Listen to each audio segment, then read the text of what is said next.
दोस्तों 9 मार्च को हमारा कक्षा 11वीं का जीव विज्ञान बायोलॉजी का एमपी बोर्ड का वार्षिक परीक्षा का पेपर होने वाला है। लगातार मैं आपकी तैयारी कराते जा रहा हूं और पहले ही दोस्तों आपको 2 अंकी वाले, 3 अंकी वाले, 4 अंकी वाले अति महत्वपूर्ण प्रश्नोत्तर बता दिए हैं। क्रम से वीडियो देखना चाहते हैं तो क्लास 11th बायोलॉजी वार्षिक परीक्षा इंपॉर्टेंट क्वेश्चन आंसर 2026 के नाम से प्लेलिस्ट है। प्लेलिस्ट पर जाकर क्रम से वीडियो देखकर आप तैयारी कर सकते हैं। इस वीडियो में हम देखने वाले हैं अति महत्वपूर्ण वस्तुनिष्ठ प्रश्नोत्तर। ये हमारा पार्ट 2 रहने वाला है। वस्तुनिष्ठ का तो पहले ही बता चुका हूँ आपको कि फिक्स बिल्कुल रहता नहीं है। आपको क्या है, वस्तुनिष्ठ में अगर आपको अच्छे स्कोर करना है तो लगातार आपको क्या अभ्यास करना पड़ेगा। तो मैं आपको जो इंपॉर्टेंट रहते हैं बहुत ज़्यादा उनकी मैं आपको प्रैक्टिस कराते जा रहा हूँ। इससे पहले ही वीडियो आ चुके हैं तो उसे भी आप देख लीजिएगा। प्लेलिस्ट पे जाइएगा तो क्रम से वीडियो देखकर आप तैयारी कर सकते हैं। तो एक रात में कामयाबी सिर्फ उन्हें मिलती है जो उस रात के लिए कई रात जाग कर मेहनत करते हैं। सबसे पहले आ जाते हैं हमारे बहुविकल्पी प्रश्न। पहला है दंत कोशिकाएं पाई जाती हैं। तो जो दंश कोशिकाएं, दंश ओके, तो दंश कोशिकाएं पाई जाती हैं वो आपके स्लिडेट्रा में पाई जाती हैं। धनिया में किस प्रकार का पुष्पक्रम पाया जाता है? तो धनिया में आपका छत्र का पुष्पक्रम पाया जाता है। फ्लोएम के भाग है, तो फ्लोएम के भाग है तो ये आपके सभी फ्लोएम के भाग होने वाले हैं। शाही नलिका, पेरेन्काइमा और तंतु, ये सभी आपके क्या है, फ्लोएम के भाग हैं। किस पादप हार्मोन को 2,4-D के नाम से जाना जाता है? तो ऑक्सिन हार्मोन को 2,4-D के नाम से जाना जाता है। तो फिर आपका नेक्स्ट है टेंडन यानी कंडरा जोड़ते हैं, तो किस में जोड़ते हैं? आपके पेशी को अस्थि से जोड़ते हैं। और ये आपको डायरेक्ट भी याद रखना है क्योंकि ये फिर आपका क्या है, एक वाक्य में क्वेश्चन बन सकता है। मनुष्य में कपाल तंत्रिकाओं की संख्या कितनी होती है? तो मनुष्य में कपाल तंत्रिका होती है वो 12 होती है। पादप जगत का उभयचर बहुत ज़्यादा इंपॉर्टेंट, प्रीवियस कई बार क्वेश्चन आ चुका है। तो पादप जगत का उभयचर क्या है? ब्रायोफाइटा को कहा जाता है। अब ब्रायोफाइटा को पादप जगत का उभयचर क्यों कहा जाता है? ये 2 नंबर में महत्वपूर्ण बताया था, वो आपका पूछा भी जाता है, तो उसे भी आपको तैयार करके रखना है कि पादप जड़ का उभयचर बायोफाइटा को कहा जाता है, क्यों कहा जाता है, वो तैयार करके रखिएगा। नेक्स्ट है मूल लोब जड़ के किस भाग में पाए जाते हैं?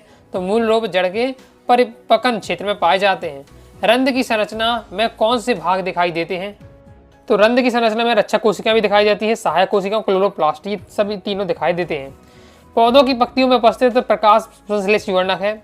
तो पौधों की पत्तियों में कैसे ये तीनों आपके प्रकाश संश्लेषी वर्णक उपस्थित होते हैं, क्लोरोफिल, जेंथोफिल और क्रेटिनाइड। और आपको ये तीनों नाम भी याद करने, क्योंकि फिर एक वाक्य इस प्रकार से पूछ लिया जाता है कि 3 प्रकाश संश्लेषी वर्णक के नाम लिखिए, तो फिर आपको क्या नाम याद होने चाहिए। जैसे बिच्छू के श्वसन अंग का नाम लिखिए, तो बिच्छू के श्वसन अंग का नाम हो जाएगा आपका पुष्ट फुफ्फुस। लाल रक्त कणिकाओं का जीवन काल होता है, तो लाल रक्त कणिकाओं का जीवन काल 120 दिन का होता है। इसका जाते रेगिस्तान में पूर्ति कीजिए। स्टारफिश में प्रचलन से होता है, तो स्टारफिश में जो प्रचलन होता है वो ट्यूफिट से होता है। फिर द्विबीजपत्री पौधों की पत्तियों में सिरा विन्यास पाया जाता है, तो जालिकाबद्ध सिरा विन्यास पाया जाता है। फिर नेक्स्ट है कैरेपिरियन पट्टिकाएं में पाई जाती हैं, तो परिरंभ कोशिकाओं में पाई जाती हैं।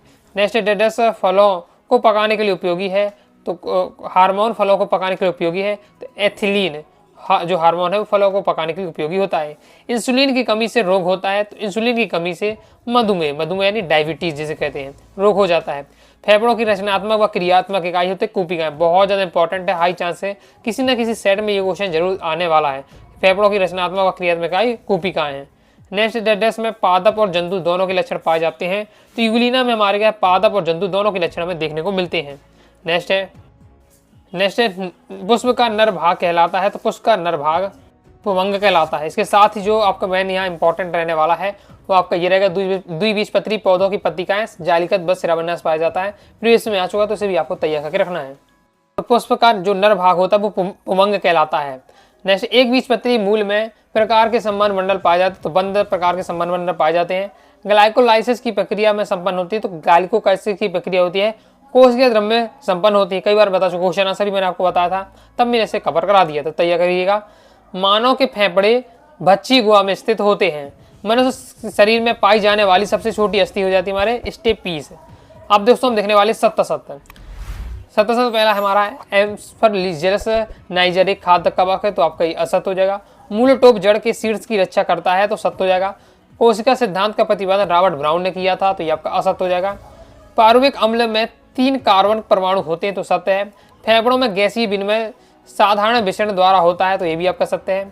ए बी सर्वदाता रक्त समूह, तो असत्य हो जाएगा, क्योंकि जो ओ होता है ओ समूह सर्वदाता रक्त समूह होता है, ना कि ए बी। जैसे कवकों में संचित भोज्य पदार्थ ग्लाइकोजन के रूप में पाया जाता है, तो ये भी सत्य हो जाएगा। तुलसी में कूट चक्र प्रकार का पुष्पक्रम पाया जाता है, तो बिल्कुल सत्य हो जाएगा। दूध में पाए जाने वाले प्रोटीन का नाम केसीन है। तो ये हमारा क्या है, सत्य हो जाएगा। आगे देख लेते हैं। कार्बोहाइड्रेट के श्वसन गुणांक का मान 1 से अधिक होता है तो आपका असत्य हो जाएगा, क्योंकि 1 से कम होता है आपका। बोमेन संपुट बैक्टीरिया में उपस्थित होते हैं तो ये आपका सत्य हो जाएगा। आगे देख लेते हैं। फुफ्फुसीय धमनी को छोड़कर सभी धमनियों में शुद्ध रक्त प्रवाहित होता है तो सत्य हो जाएगा। सही जोड़ी देख लेते हैं। सही जोड़ी हमारी इस प्रकार से दी गई है। तो पहला हमारा प्याज। ओके, तो प्याज हो जाएगा एलियम सीफा। एक बीजपत्री हो जाएगा आपका बुली फॉर्म कोशिकाएं। प्रोटीन, तो प्रोटीन हो जाएगा आपका अमीनो अम्ल। पीएच सेकेंड हो जाएगा आपका P680 और वृक्क की क्रियात्मक इकाई होती है आपकी नेफ्रॉन। ये बहुत ज़्यादा इंपॉर्टेंट रहने वाला है, हाई चांसेस के आने के। नेक्स्ट देख लेते हैं। वृक्क की क्रियात्मक इकाई नेफ्रॉन। नेक्स्ट है ज्वाला कोशिकाएं।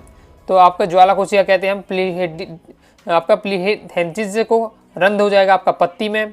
डीएनए का निर्माण ऐसा अवस्था में शीर्षस्थ प्रभावित होता है ऑक्सिन और ऑक्सीटोसिन हो जाएगा आपका पीयूष ग्रंथि।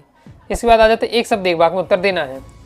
विषम बीजाणुकता किस पौधों में पाई जाती है? तो विषम बीजाणुकता पाई जाती है आपका सिलजिनीला में। आगे देख लेते हैं। नेक्स्ट, एक बीजपत्री बीज का बीजपत्र क्या कहलाता है? एक बीजपत्री बीज का बीजपत्र आपका स्कूलेटम कहलाता है। ये भी आपका प्रीवियस में आ चुका है, तो ये करके रखिएगा। ओके, जितने मैं वस्तुनिष्ठ बता रहा हूँ अभी मेरे साथ आप तैयारी कर लेते हैं। तो मेरे साथ अगर वस्तुनिष्ठ आपने पढ़ लिए, 2 वीडियो हैं, ये वाली और इससे पहले बता चुका हूँ, तो उनको तो आपको तैयार करना है। इसके साथ ही अपने हिसाब से आपको क्या है वस्तुनिष्ठ को आपको क्या है पढ़ लीजिएगा, क्योंकि वस्तुनिष्ठ एकदम फिक्स नहीं रहता कि हाँ बिल्कुल यही आपका रहने वाला। वस्तुनिष्ठ के लिए आपको लगातार प्रैक्टिस करनी है। और इसके साथ ही जो हमने क्या है क्वेश्चन आंसर तैयार किए समझे हैं, उन्हीं में से क्या है आपके वस्तुनिष्ठ बन सकते हैं। तो क्वेश्चन आंसर जो आपने समझे हैं तैयार किए हैं, तो उससे भी आपको क्या है हेल्प मिल जाएगी। बाकी जो क्वेश्चन आंसर वो क्या है काफ़ी हद तक आपके 4 नंबर वाले 3 नंबर वाले उसी में जो मैंने आपको बताया उसी में रहेंगे, लेकिन वस्तुनिष्ठ को आपको और मेहनत करना है। ओके, बाकी जो 2 अंकी वाले 3 अंकी वाले 4 अंकी वाले महाप्रश्न बताए हैं उनमें से आपको बहुत सारे क्वेश्चन आपको एग्जाम में देखने को मिलेंगे, तो सभी आपको तैयार करके रखना है। प्लेलिस्ट पे जाइएगा। Okay, class 11 biology important question answer, वार्षिक परीक्षा इंपॉर्टेंट क्वेश्चन आंसर नाम से प्लेलिस्ट है, तो इसमें अगर आपको सभी वीडियो मिल जाएंगे। तो एक साथ वीडियो देख लीजिए। तो 2 नंबर की 2 वीडियो है, 3 नंबर की 2 वीडियो है, 4 नंबर की 2 वीडियो है और वस्तुनिष्ठ की 2 वीडियो है, यानी टोटल आप 8 वीडियो क्रम से देख लीजिएगा, तो आपकी प्रॉपर इंपॉर्टेंट की तैयारी हो जाएगी। नेक्स्ट है आपका कि जब कोशिका विभाजन किस अवस्था में देखा जाता है? तो कि मेटा जो कोशिका विभाजन देखा जाता है आपका डिप्लोटिन अवस्था में। एक पूर्ण मूल परजीवी पौधे का नाम? तो आंकोबैंकी हो जाएगा, आरोबैंकी। फिर आपका है नेक्स्ट है ग्लाइनाइड गुहा पाई जाती है तो अंश मेखला में। तारा मछली किस संघ की सदस्य है? तो तारा मछली होती है वो आपके इकाइडोडर्मेटा की सदस्य है। मेढक में किस प्रकार का विदलन होता है? तो मेढक में असमान पूर्ण भंजी विदलन हमें देखने को मिलता है। नेक्स्ट है प्रोटीन संश्लेषण में कौन सा कोशिकांग सहायक होता है? तो राइबोसोम हो जाएगा। छुईमी के पौधे में पाई जाने वाली गति का नाम लिखिए। तो छुईमी के पौधे में कंपानुकुंचन गति होती है। नेक्स्ट है मस्तिष्क एवं मेरुरज्जु की गुहा में पाए जाने वाली द्रव का नाम लिखिए। तो सेरिब्रोस्पाइनल द्रव पाया जाता है। और 2 नंबर में बताया भी था मैंने कि सेरिब्रोस्पाइनल जो द्रव होता है इसके क्या कार्य होते हैं, तो 2 पॉइंट में आपको तैयार वो भी कराया था। तो वो सब 2 नंबर वाले सभी आप तैयार कर लीजिए, प्योर सिलेक्टेड बताए हैं। और 4 नंबर वाले और इसके 3 नंबर वाले डायग्राम भी मैंने अलग से डायग्राम की वीडियो नहीं आई है, लेकिन 3 अंकी वाले जो महत्वपूर्ण बताए हैं, 4 अंकी वाले जो महत्वपूर्ण बताए हैं, उन्हीं में मैंने आपको क्या डायग्राम भी बता दिए हैं, तो आपको डायग्राम तैयार करके भी रखिएगा। तो आइए दोस्तों, आपको वीडियो पसंद है, वीडियो से लाइक करें, सब्सक्राइब जरूर करिए, साथ ही दोस्तों टेलीग्राम चैनल व्हाट्सएप चैनल को जरूर ज्वाइन कर लीजिएगा। डाउट आता है कमेंट से आप जरूर पूछिएगा। मिलते हैं नेक्स्ट वीडियो में, तब तक के लिए बाय बाय।